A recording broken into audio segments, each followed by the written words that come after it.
Hello everybody, welcome to Everest Coaching Institute. Today we will discuss class 9th civics. Chapter name is What is Democracy, Why Democracy. Beti, this is my second video of this chapter. In the previous video we discussed the meaning of democracy, origin of democracy. In this video we will move ahead, we will discuss what are the various features of democracy. हमने features of democracy discuss करनी है इस video में. So इसको please आप carefully listen करना, क्योंकि जब आप फीचर्स एक बार अच्छे से समझ लोगे तो आपको पता चल जाएगा डेमोक्रेसी होती क्या है. एग्जैक्टली आपको बहुत इजी रहेगा उसको समझना. सो फर्स्ट हम डिस्कस करेंगे कि पहला फीचर कौन सा है. First feature is major decisions are taken by the leaders elected by the people. Democracy का सबसे पहला और सबसे इम्पोर्टेंट फीचर, वैसे सारे ही फीचर्स बहुत इंपॉर्टेंट है, बट सबसे पहला फीचर जो आता है हमारा वो ये आता है कि जो डेमोक्रेटिक कंट्री होगी वो एक ऐसी कंट्री होगी जिसमें पॉपुलेशन कम है या ज्यादा है. जैसे हम पहले उसमें डिस्कस कर चुके हैं, अगर छोटी कम पॉपुलेशन वाली कंट्री है, ज्यादा population like in India country है, तो उस कंट्री में जो मेजर डिसीजंस हैं these are taken by the leaders elected by the people, और you can see the representatives of the people. जो लोग इंडिया में देखो, जो लोग को जनरल पब्लिक इलेक्ट करती है, रिप्रेजेंटेटिव्स को, जो हमारे लीडर्स बनते हैं, वो लीडर्स हमारे कंट्री को चलाते हैं, मेजर डिसीजंस वो लेते हैं. सो ये एक बेसिक जो है फीचर है डेमोक्रेसी का. और जिन कंट्रीज में कम पॉपुलेशन है, बहुत ज्यादा थोड़ी पॉपुलेशन है, बहुत छोटी पॉपुलेशन है और बहुत छोटी कंट्रीज हैं, उन कंट्रीज में people they themselves do directly run the country. So उस केस में रिप्रेजेंटेटिव गवर्नमेंट हमारी नहीं होती है. ठीक है, अभी हम उस पर नहीं डिस्कस कर रहे हैं, हम ये बात कर रहे हैं कि ये फीचर जो है रिप्रेजेंटेटिव्स, जो लोगों को जो इलेक्ट करते हैं, लीडर्स इलेक्ट करते हैं लोग, वो कैसे डिसीजंस लेंगे, और वो जो हमारा ये फीचर है कैसा हमारा ये फीचर चलेगा. सो इस फीचर में सबसे पहले मैं आपको एक बात बताती हूँ. यहाँ पे देखो, जो मैंने ये पूरी एक केस स्टडी आपके साथ डिस्कस करने लगी हूँ, जिससे आपको बहुत इजी हो जाएगा समझने के लिए, और आपको पेपर में भी वो पूछ सकता है कि मतलब स्पेसिफिक आपको क्वेश्चन भी आ सकता है कि like how major decisions are taken by the leaders elected by the people, justify it. तो इसको जस्टिफाई आप कैसे करोगे? अगर आप उनका ऐसे क्वेश्चन आ जाता है तो उस केस में आपको एक केस स्टडी लिखनी पड़ेगी. तो मैं वो केस स्टडी आपके साथ डिस्कस करने लगी हूँ. इसमें देखो, जो हमने रिप्रेजेंटेटिव्स हम अपने पीपल इलेक्ट करते हैं, वो हम ऐसे रिप्रेजेंटेटिव्स ढूंढते हैं कि जो हमारे वेलफेयर के लिए, इकोनॉमी के वेलफेयर के लिए, अच्छी ग्रोथ और प्रोग्रेस के लिए वो काम करेंगे. ठीक है, बट एक ये पाकिस्तान की केस स्टडी है. यहाँ पे जनरल परवेज मुशर्रफ जो थे, उन्होंने वो क्या कर वो अक्टूबर 1999 में एक मिलिट्री ग्रुप जो के वो जनरल थे मिलिट्री में. सो व्हाट ही डिड, उन्होंने ही overthrew the democratically elected government and later on change his designation to president of the country. Country में, पाकिस्तान में, बिफोर हिज रूल, अक्टूबर 1999 से पहले, उनके रूल से पहले क्या था, पाकिस्तान में डेमोक्रेसी थी. People elected their representatives and they run the country. पर क्या हुआ, उन्होंने अक्टूबर 1999 में, जो उन्होंने परवेज मुशर्रफ ने इलेक्ट थे, वो मिलिट्री के थे, मेजर थे, उन्होंने जनरल थे, उन्होंने क्या किया, उन्होंने जो कंट्री में जो पॉलिटिकली, जो डेमोक्रेटिकली, जो उन्होंने एक हमारी गवर्नमेंट रन कर रही थी इकोनॉमी को, उन्होंने उसको साइडलाइन किया. और उन्होंने क्या किया, उन्होंने अपनी रेजिग्नेशन को चेंज कर दिया, and he change his resignation to the president of the country. उन्होंने वो एक जनरल से, मिलिट्री के जनरल से, उन्होंने अपने आप को प्रेसिडेंट ऑफ द कंट्री की डेजिग्नेशन दी. उन्होंने कंट्री की जो डेमोक्रेटिकली रन कर रहे थे जो रिप्रेजेंटेटिव्स, उन सबको साइडलाइन किया और उन्होंने अपने आप को ये power the.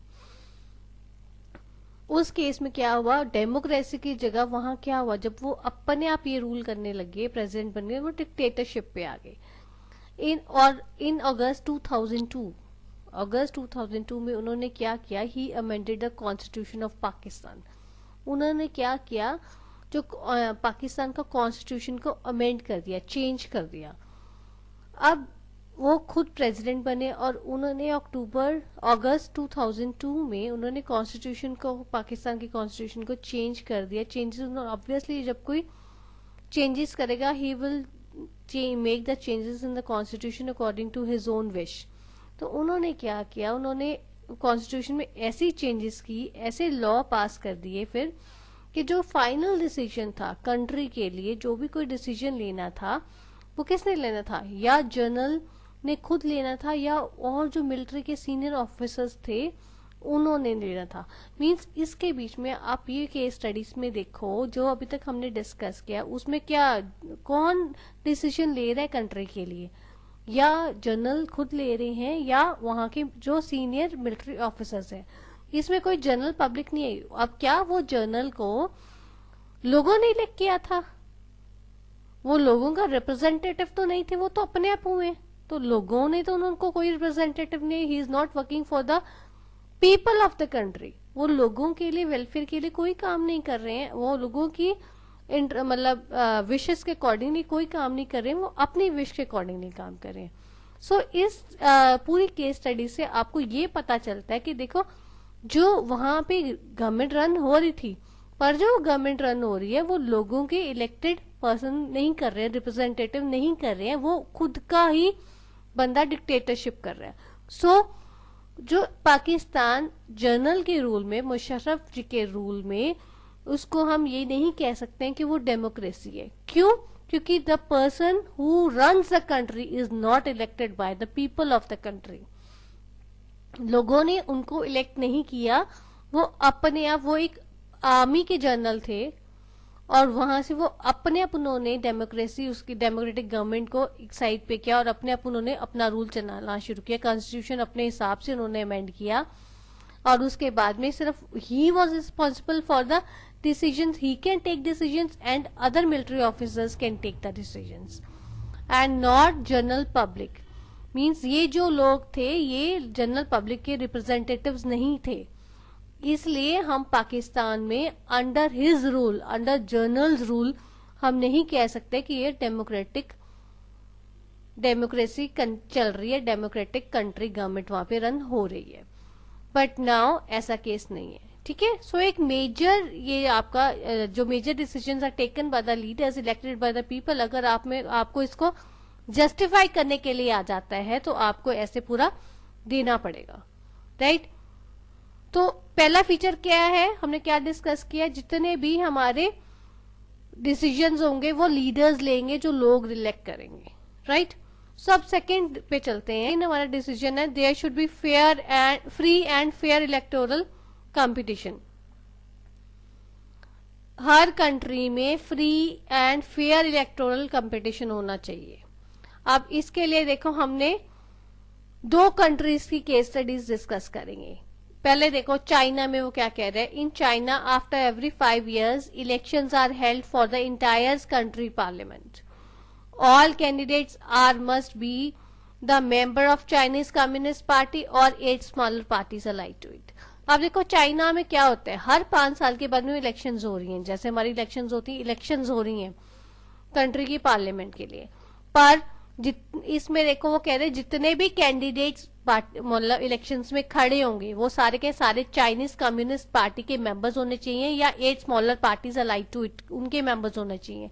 So anybody can not participate, anybody can not stand in the elections.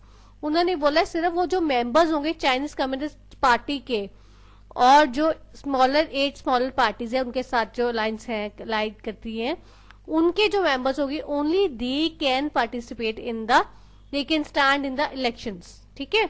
So elections हमारी रेगुलर हो रही है but anybody can not stand in elections. इनके बहुत ज्यादा हार्ड एंड फास्ट रूल्स हैं कि वो रूल्स उनको कंप्लाई करने पड़ेंगे। अगर वो उनके पार्टी के मेंबर्स होंगे सिर्फ तभी वो इलेक्शंस में खड़े हो सकते हैं। सो इसमें क्या है, एवरीबडी तो नहीं हो सकता ना, हर कोई नहीं कर सकता। इसका मतलब ये है इन केस में जब वो उनके ही हमारे इलेक्टेड मेंबर्स होंगे तो यहाँ पे थोड़ी बायसनेस तो हमेशा होगी होगी। किसी भी बंदे को अगर इलेक्शन में खड़े होना है तो उस नीड को उस पर्सन को सबसे पहले चाइनीज कम्युनिस्ट पार्टी की अप्रूवल लेनी पड़ेगी। अगर वो अप्रूवल देंगे फिर ही वो खड़े हो सकते हैं। Means anybody can not stand in elections, right. अब दूसरी कंट्री पे आते हैं, मैक्सिको। मैक्सिको में वो क्या कह रहे हैं, इलेक्शंस हो रही हैं हर 6 साल बाद में। 1930 के बाद में इलेक्शंस हो रही हैं हर after every 6 years to elect the president of the country. But एक पीआरआई पार्टी है, जो पीआरआई पार्टी है जिसको हम कहते हैं इंस्टीट्यूशनल रेवोल्यूशनरी पार्टी, ये जो हमारी पार्टी है ये ही हमेशा इलेक्शंस वन करती है। क्यों? Because of dirty politics. So वो कह रहे कि जो मैक्सिको जैसी कंट्री में जहां पे इलेक्शंस रेगुलर हो रही हैं, आफ्टर 6 years हो रही हैं अपना प्रेसिडेंट रन करने के लिए, इलेक्ट करने के लिए, बट उसमें एक ही पार्टी है, पीआरआई पार्टी है, वो हमेशा अपनी इलेक्शन जीत रही है और पार्टी कोई और जीत ही नहीं रही है। सो ऑब्वियसली जब कोई और पार्टी आपकी खड़ी होती है और वो विन नहीं कर सकती, it means there some politics is there, some dirty politics is being conducted there. कुछ गंदे आपके ट्रिक्स फॉलो करते हैं वो, या तो ताकि वो इलेक्शंस को जीत सकें। इसमें इन केस में जो ऑपोजिशन पॉलिटिकल पार्टीज हैं उनको जब ये मेन एक ही पार्टी बार बार रूल जब करती है तो उस केस में क्या होता है, उस पार्टी का ही, उस कंट्री में उस पार्टी का ही बोलबाला होता है।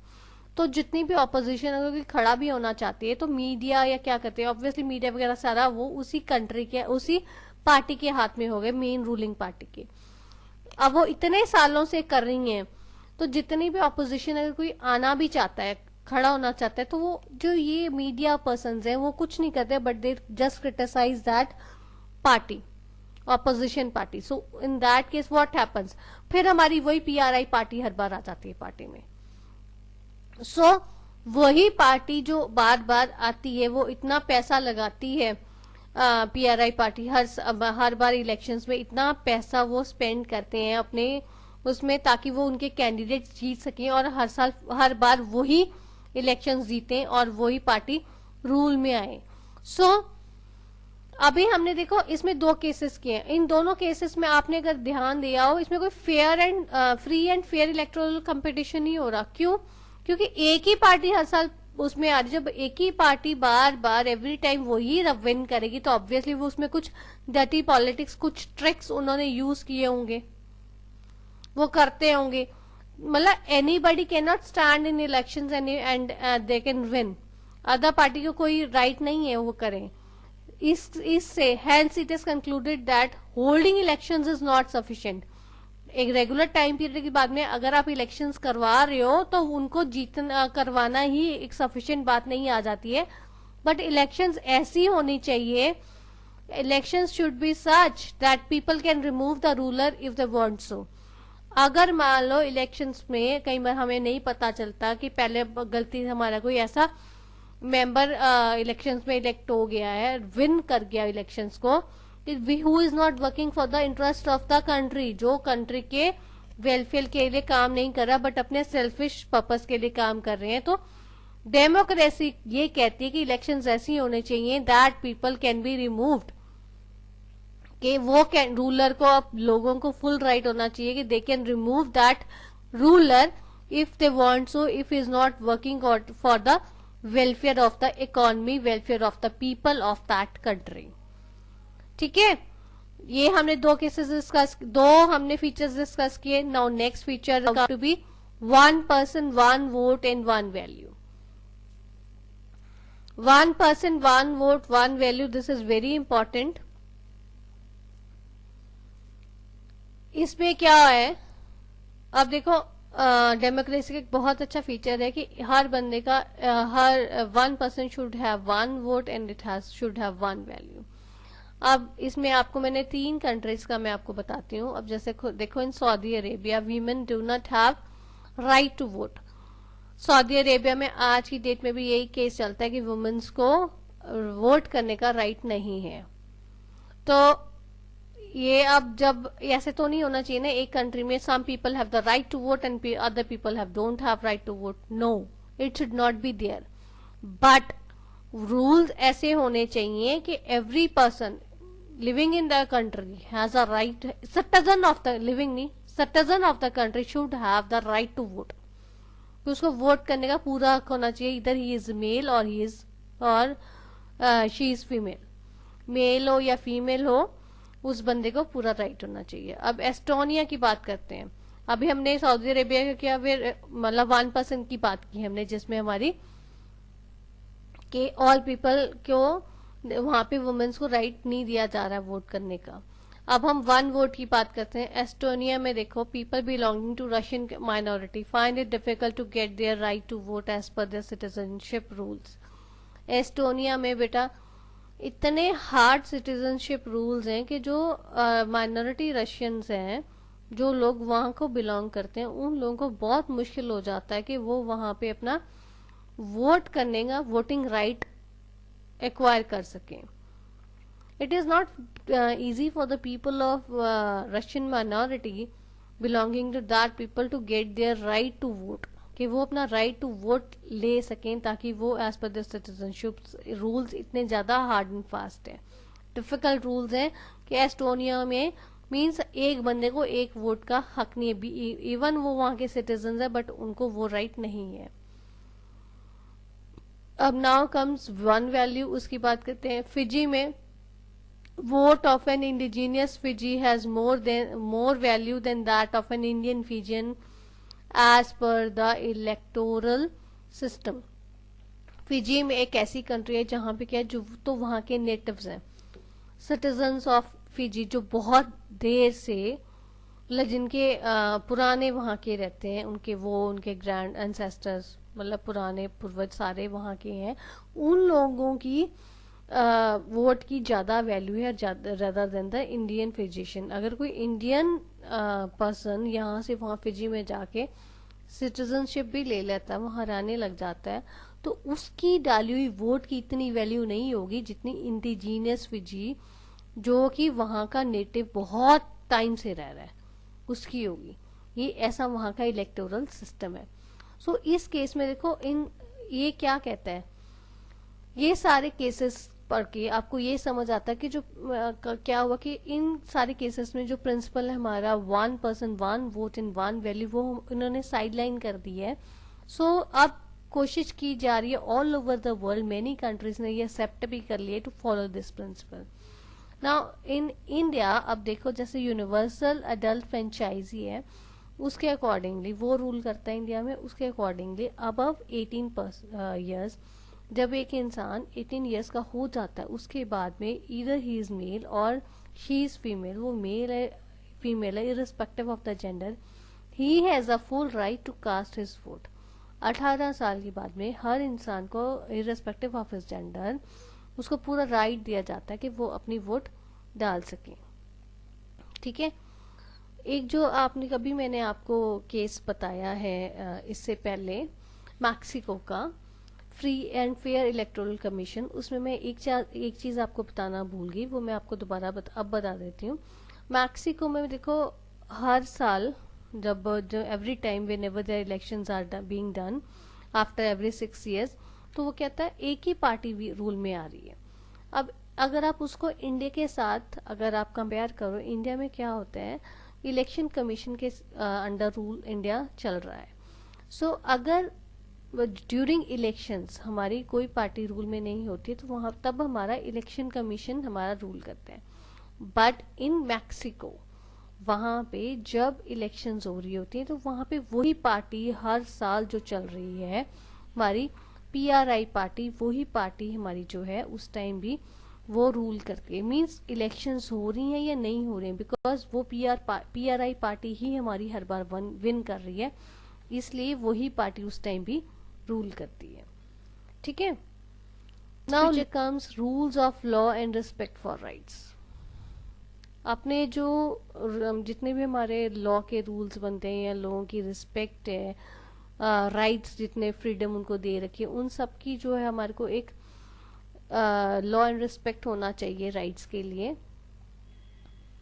डेमोक्रेसी का एक बहुत अच्छा रूल है, बहुत इंपॉर्टेंट रूल है कि जितने राइट्स हम लोगों को दे रहे हैं उन सब की एक प्रॉपर रिस्पेक्ट होनी चाहिए, प्रॉपर लॉ बनना चाहिए कि हम उनको प्रॉपर गवर्निंग करें।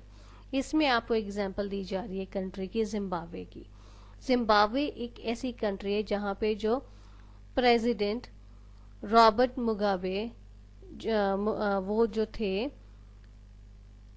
उन्होंने क्या किया, उन्होंने अपनी कंट्री को बहुत सालों से वो रूल कर रहे थे। He was the president of the country and he is the president of the country and he is ruling the country for the many years, many decades, कितने मतलब सालों से कर रहे हैं।